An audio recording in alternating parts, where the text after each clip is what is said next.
All right, guys, I want to welcome you now to Substitute Teachers Lounge. We have Mari with us today. Mari, how you doing? I'm doing great. How are y'all?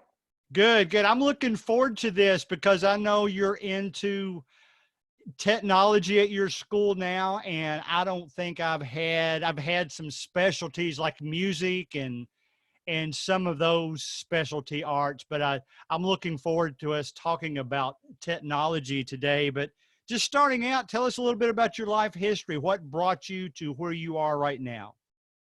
I live in I live in Middle Tennessee. I was in retail management for about 5 years, about 10 years ago, actually. I've been teaching for 10 years. When I was in high school, they asked me when I graduated, what do you want to do? I said, I either want to go to business or I want to be a teacher. So first, I went to school to be a teacher. While I was working in retail, I got promoted to management. And I'll just be honest, I was making pretty good money and I left college and worked at retail. Then my wife and I had our first kid and I was away from home too much. So I went back to school, finished my degree, and I've been teaching for 10 years now. Like I said, I've taught sixth grade ELA most of my career.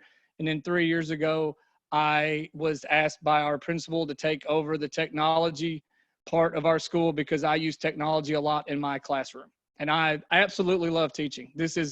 Always tell people this is like my wheelhouse. Technology and teaching, I love doing both of those things. Oh, I do too. I love the technology part. I'll tell the listeners too, and I don't know how much you know about my background at this point, but Mari and I basically met on a Buzzsprout site, our publisher. So he has a podcast too. Tell us a little bit about that. It's 3 episodes old. Hey, that's Yeah, okay. yeah. It's called the Maury Wood Podcast because that's my Twitter handle.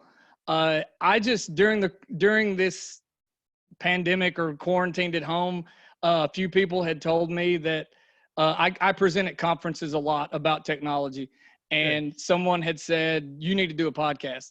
So actually, one of my former students, she's now 20 something years old, she does a podcast and she suggested it. So my Good. podcast is just about technology and education and how those I try to bridge the gap, I guess, a little bit.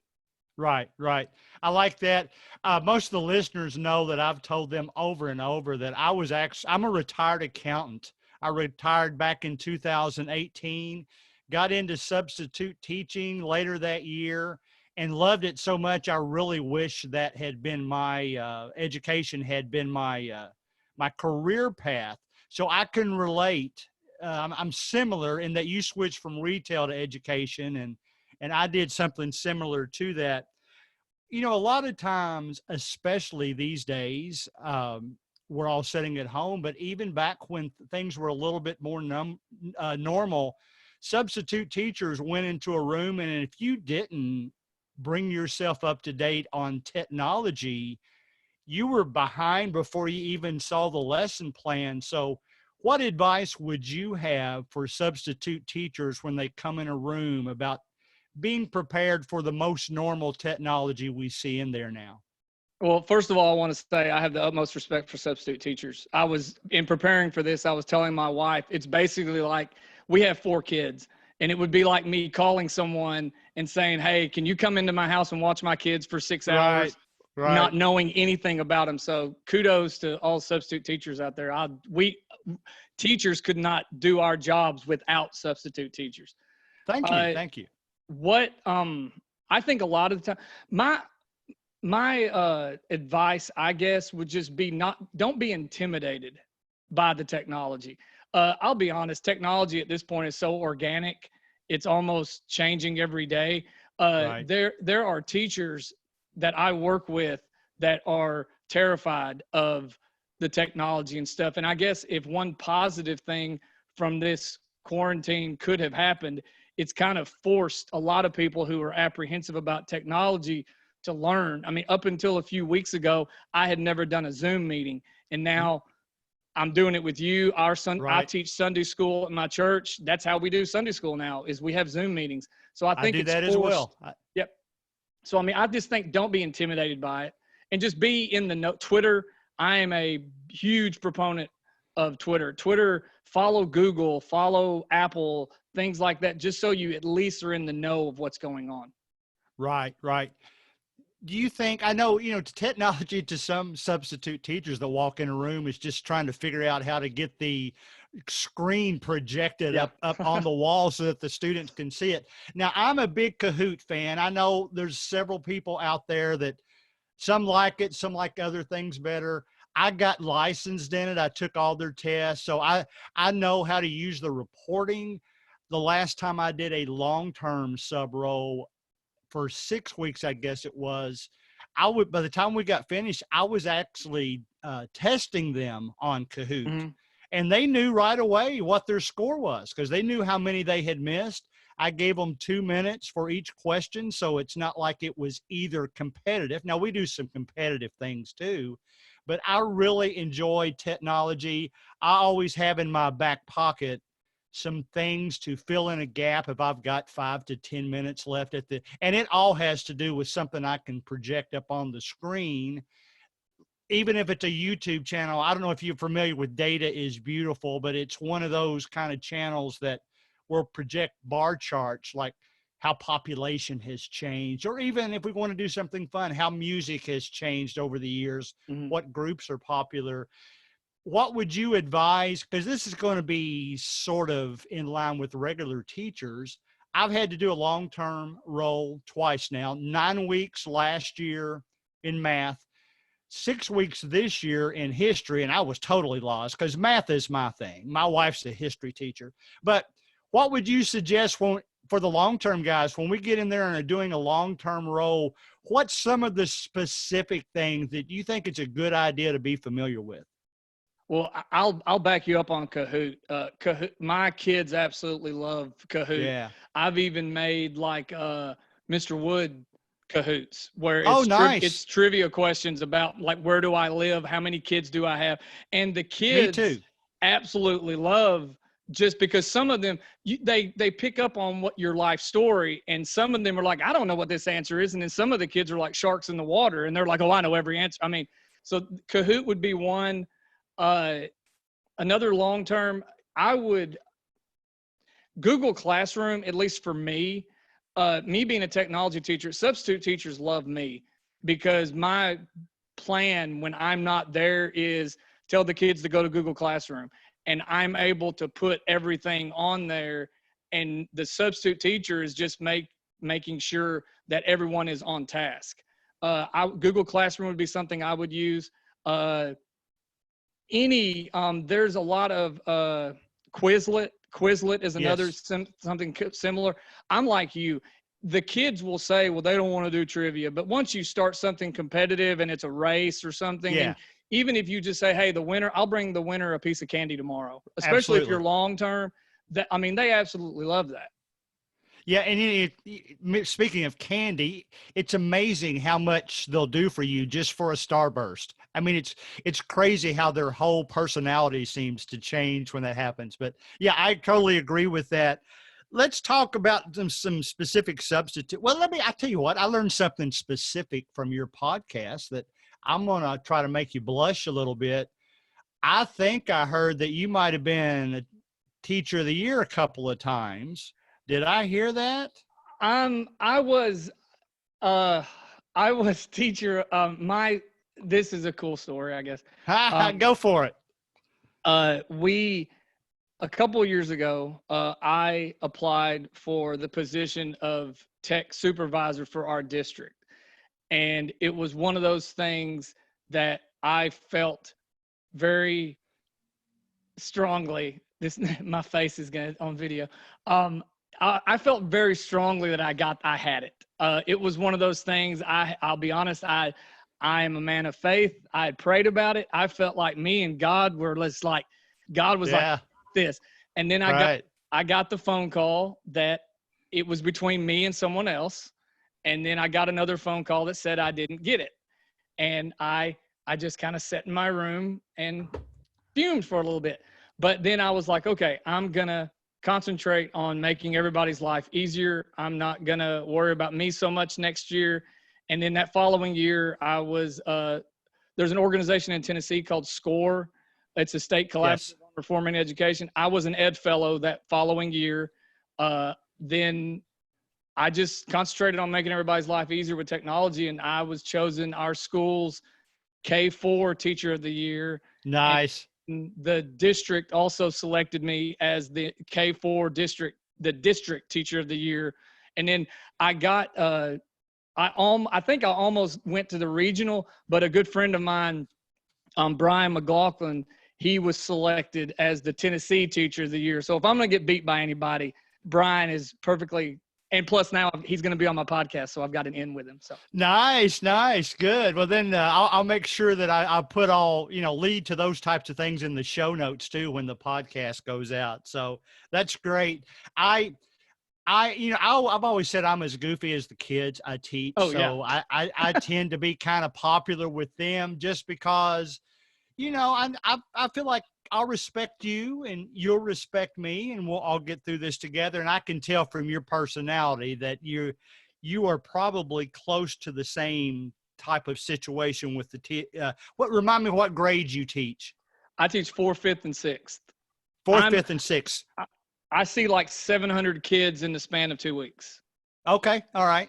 6th grade's always been my favorite. I am definitely middle school and high school, generally in a public school system. I have taught 5th grade once. And like I said, my wife is a 5th grade teacher, maybe one of these days, but I'm not sure that I'm ready to go down into elementary school. So I taught 3rd grade for 1 year, and I was like, I don't want to do this again. Yeah, I think you mentioned that on your podcast too. Yeah. That's what do you think we as substitute teachers or even regular teachers, when we slip up sometimes and make kids feel disrespected, how do we gain that respect back from them, do you think? Apologize. I think I've done that. I know I have, like you said, my personality with the kids, I get along very well with the kids. My first day, I set my expectations. I tell them this is how it is, and that's it. There have been times where, like, I'm trying to think. I played kickball. I like during recess when I was a classroom teacher, I always played with them, basketball or whatever. One day I was playing kickball with a student, and they were just upset, and they kept on, and they were taking jabs at everybody, and they took a jab at me. So I took a jab back because he was doing it to everybody else, and it wasn't horrible. It was just, you need to remember where you are, and I said, you're being ugly to people. I said, how would you like it if someone said blah, blah, blah, blah, blah? And he just lost his mind. So I let him, he stormed. I said, I quit. I said, I'm not playing this anymore. And about 5 minutes later, I came over and I said, walk with me. And we have a walking track at our playground. And I said, what's your problem? And I come to find out his grandfather had passed away the night before. Yeah. And no one knew about it. And after we had our talk, I put my arm around his neck and I hugged him, and I said, I lost my grandfather a few months ago. I said, I know how that is. And I said, well, go. I said, he started crying, and I said, well, go over there and cool off. And I said, then you can go play kickball again. And that was fine. I just think relating to kids, after 10 years of teaching, kids do not like being talked down to. They know they're kids. They don't need to be reminded that they're kids. Right. That's a great story. I'm glad you shared that with us. On the flip side, what can we do to make as substitute teachers, to make the classroom as interesting as possible? What types of stories have you found goes over better with students than any other? They like hearing, every time when I used to get observed in the classroom, my assistant principal would always say, they're not at our school anymore, but they would say, you need to keep the storytelling down. And I would always share results. I would always share results with my students, and I'd say, y'all, the principal said I need to keep the stories down to a minimum. And they said, no, that's our favorite part of the class. No doubt. No doubt. And they just like hearing that, frankly, you're human. I mean, I think just like it goes back to relatability. They like to know what you're doing. I also like keeping up with what they're involved in. Like right now, if I was in school, I would be making fun of TikTok or stuff like that. I mean, I don't do TikTok, but just for them to be like, you know what TikTok is? And right, I'm like, right. well, I mean, stuff like, or I'll say, we're going to do a TikTok video or something like that. I mean, I think just it goes back to relatability, and kids love stories. Yes. They just love stories. You know, and to back up what you just said, my most popular podcast episode in the last 6 months is one in which I officiate high school volleyball and softball. And it just so happened one night on the volleyball court, it was a middle school match, and I had substitute taught every student on both sides of the net. So I told the coaches ahead of time, listen, I want to interview some of these kids for this podcast.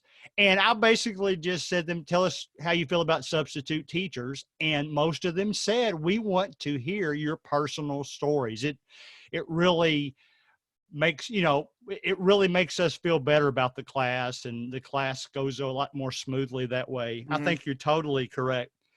Do you, in your situation, when you're gone, do you have difficulty getting a substitute for your class?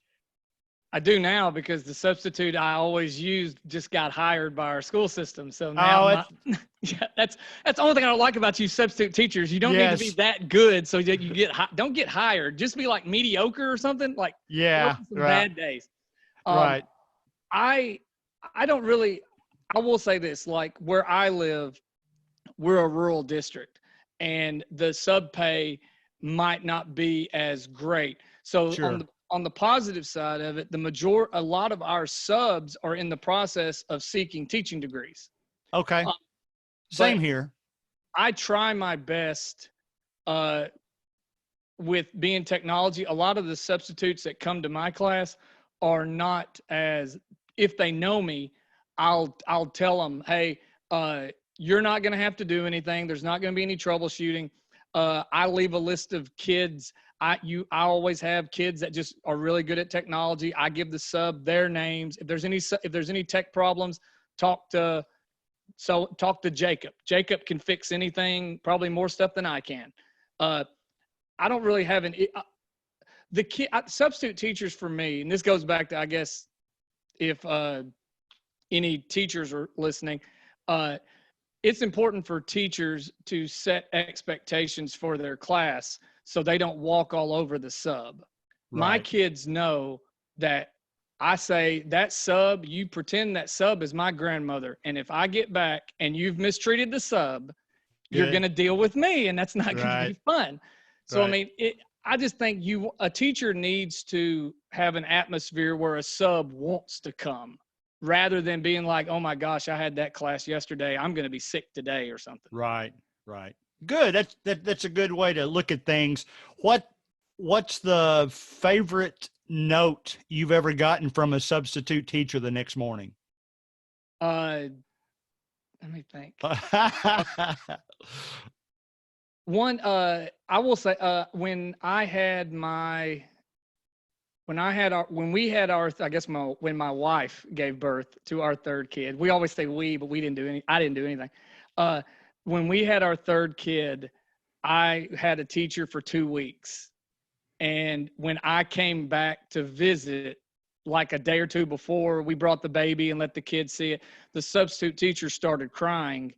And I said, are you okay? Because I was thinking it was the baby or something. And she went, no, you just reminded me that I'm going to be leaving, and I knew you were going to say that. Yeah. But I told my kids before, like I said before, take care of that substitute teacher. I said, if you make her job hard, then she's going to have to contact me, and I'm going to have to come and fix something. And I don't want to leave my baby. You don't want me to have to come. So please. So yeah, that was probably the most memorable, is when she was crying. I mean, but my kids brought her cards and stuff when she left, because it was just a really good situation. Good, good. It's always, I know it's always great to find substitutes like that. And my Mhm. wife says the same thing. She's got her preferred. Yep. I like to think that, I've done well enough that I now have teachers contact me directly. And so that's always comforting when you get to that level. Man, I can tell I've really enjoyed this today because we're almost out of time. What would be your any type of closing thoughts you want to share with us, and remind us the name of your podcast again? Okay. The podcast is the Maury Wood podcast. It's on, like you said, with Buzzsprout. It's on Apple Podcast. I think I added it to Google yesterday.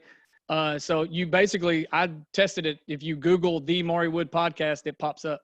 That's how I found it. Parting. I always go back to this after that SCORE fellowship. Do what's best for kids. If at the end of the day, we don't know what, and I hope I don't get emotional.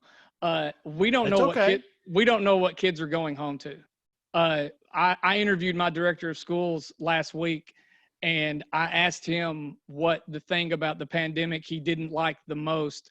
And he said he feels that the school is the safest place for some of these children. True. And during this pandemic, they've been at home in situations that are not, I mean, me and my wife and I almost took a kid in as a foster system one time because he got removed from his house and they didn't have anywhere to put him. But Right. luckily some relatives stood up. But yeah, that's what I would do, is keep everything in perspective and remember, just do what's best for kids. Right. Very good, Maury. I thank for having you on. I can tell you're not only a great teacher, but a great person. Thank you. I'm going to assume you treat everybody like you treat those students. So I'm Yes. glad we got to do this today. So you have a great week, and we'll see you soon. Okay. Thank you. All right.